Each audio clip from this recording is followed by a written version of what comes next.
Hello everyone, this is Hans again with part 48 of a video series I'm making on creating multiplayer online real-time 3D space shooter game from scratch. For today, I'd like to cover a couple of small things only, like completing things we have already started. For one, it is something I wanted to do with our player manager script here. There is like a small bug I wanted to remove before it actually happens. Remember that our instantiate player function here being called by our network manager upon successful room joining. Here on room join we call the instantiate player script over here. It basically says something, puts our camera into a variable, destroys the camera and instantiates it. So what actually happens if our instantiation doesn't work? We will end up with a scene that has no camera at all because it was destroyed ahead. So to avoid that, let's build in a small validator. Okay, we could say if our instantiate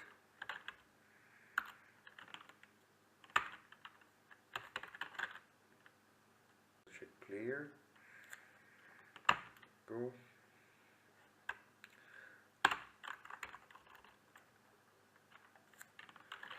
destroy camera, and that's it. This should work. I mean, you could say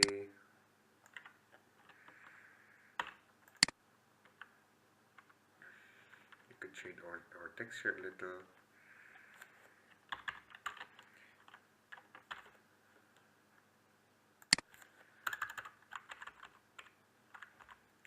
Instead of instantiate our player, check if we can instantiate our player. Alright, and if we can do so, then we want to destroy the camera. Okay, so we don't need this then anymore, and at least we have one bug less here. Actually, we could add this one. I mean, we don't need to put the camera game object into a variable if you can't destroy it anyway, so we can put it in here as well. So this is actually going to avoid our player looking at a dark scene if ever we were not able to instantiate. Let me just save that and just make sure that we are not left with a buggy script here. And it is a buggy script, unexpected symbol. Alright, I messed something up again here. Okay, here we go. Big closing parenthesis.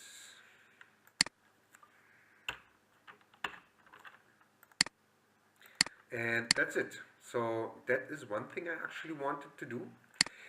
And another thing I wanted to do with our player manager, I wanted to create like a list in our inspector variable here.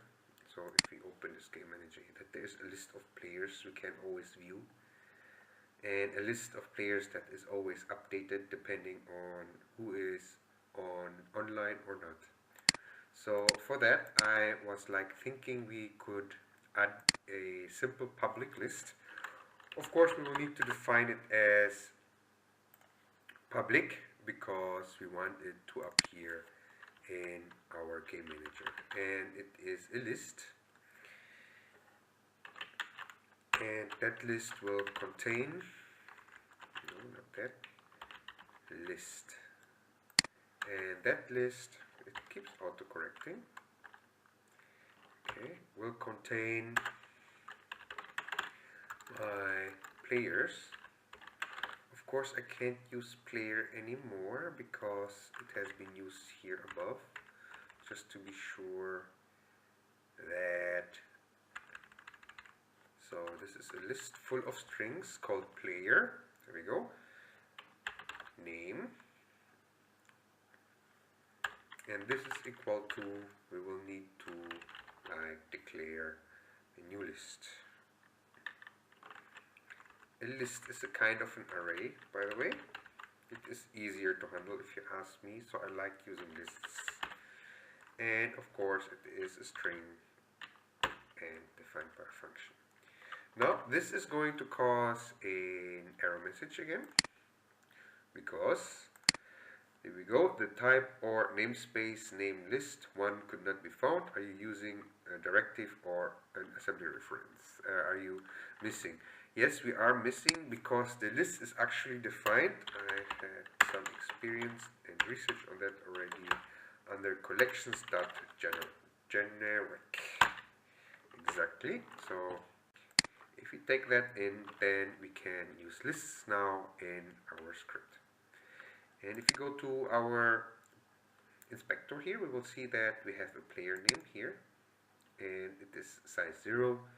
If I play the game, it will stay size 0 because we have not added any game yet, or any player to that list yet.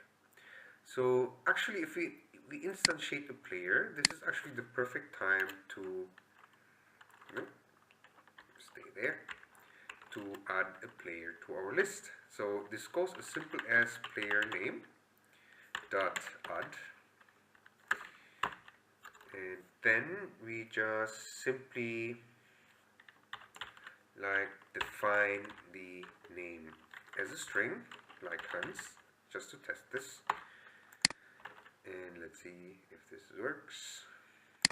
Everything compiled nicely and working perfectly. So here we go, we got instantiated and our list got updated. So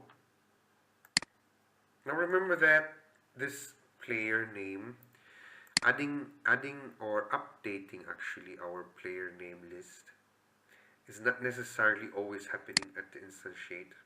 It can also happen when a player loses, or if a player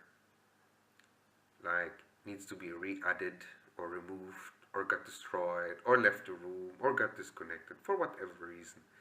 To efficiently manage our list here, I was thinking actually that we will create different functions for managing our list. One is actually, we can call it, of course, again, a public void here, because I want to make sure that other functions or components or other scripts are able to update our player list. And maybe call it setPlayer. And then of course we want to get the name in as a string, and every time that name is or that function is being called, I want to update our player name with the string that got passed in to our function. So we could actually test that by doing the same thing here. We could just simply say setPlayer and then say let's say Hans again. So we are calling that function now instead of adding the list directly. Is there any error? No, there is none. Let's just play the game, and our function got called. Okay, so this is the next thing I wanted to do. I wanted to make sure that we have a player list. And of course, that player list is not supposed to be fixed by a name.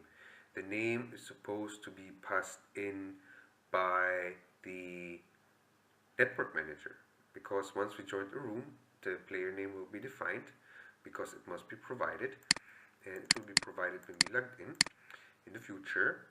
So we can remember that this function is being called by instantiate player by our onJoin room function here, instantiate player. We can pass in now, since that we are expecting a value being passed into our function. Say I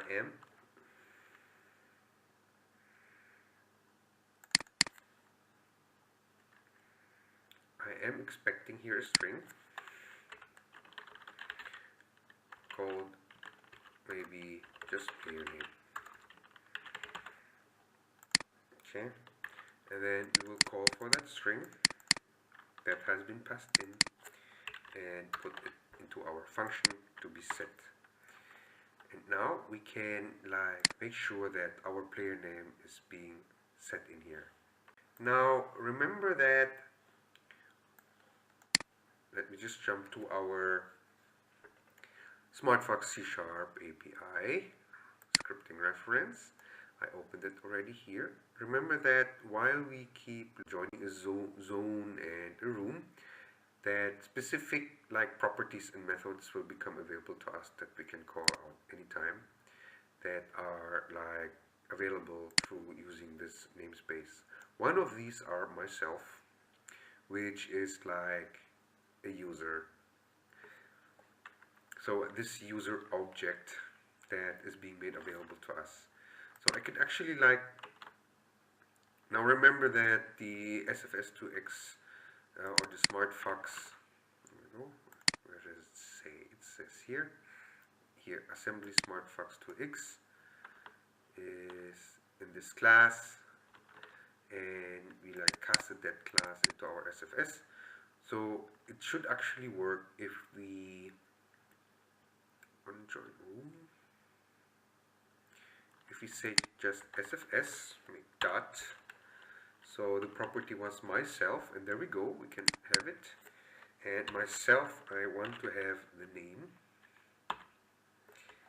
And we actually put, since we are the one joining the room here, our own name into our list over here.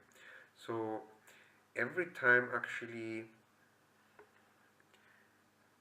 I log in, I put my name into that list. So in the future we still need to make sure that if someone else logs in or joins the room, that someone else will also put its name into that list. But we will need to call that other player in the future in some other part. Once that user enters our AoI. This is done here, for example, set user position here on proximity list update, right? So if the user enters our AoI, we get the user's name and add that user by calling our set player function here. Okay, so that's why I actually created it separately, so different parts of a script can call that without the need for us to keep rewriting this. So let's see if that worked. I'm gonna save that now.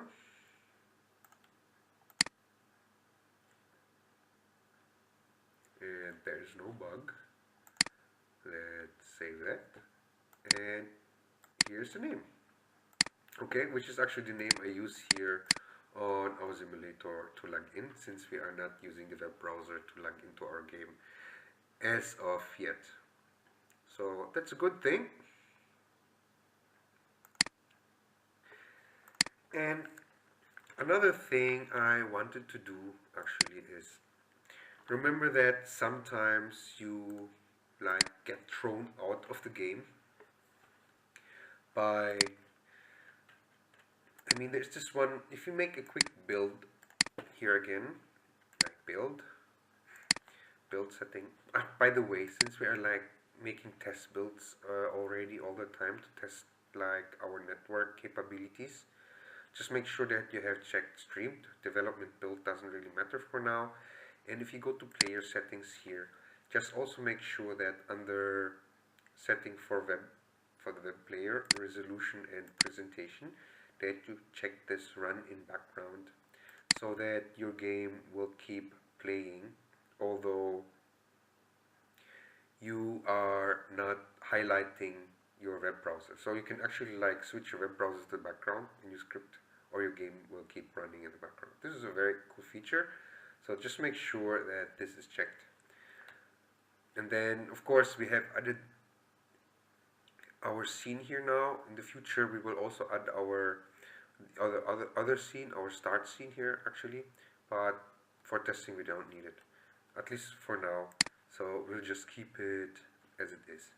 Okay, so I'm going to build and run this onto our standard web folder that we used the last time, and actually run the game. So I'm going to minimize this here a little, maybe zoom out. Here we go. And actually, where's our sun? I'm going to look for our sun. There's our sun.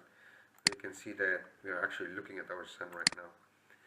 And if I play our game right now, I'm connected, could not log into zone, error code, user Hans is already logged in zone MORGUNI. So this is a cool feature. Remember that this user here, now you can see something very cool again. This is a bug, the bug I wanted to demonstrate. For one, I made this build, and when I made that build, the player name has been set to default Hans SDF, just to test. And when I pressed this button here again, I tried actually logging into the room using Hans SDF again. I'm getting this error message again because there is a user already logged in by using that name. But see now what is actually happening here. So every time a user tries to log in with the same name, a new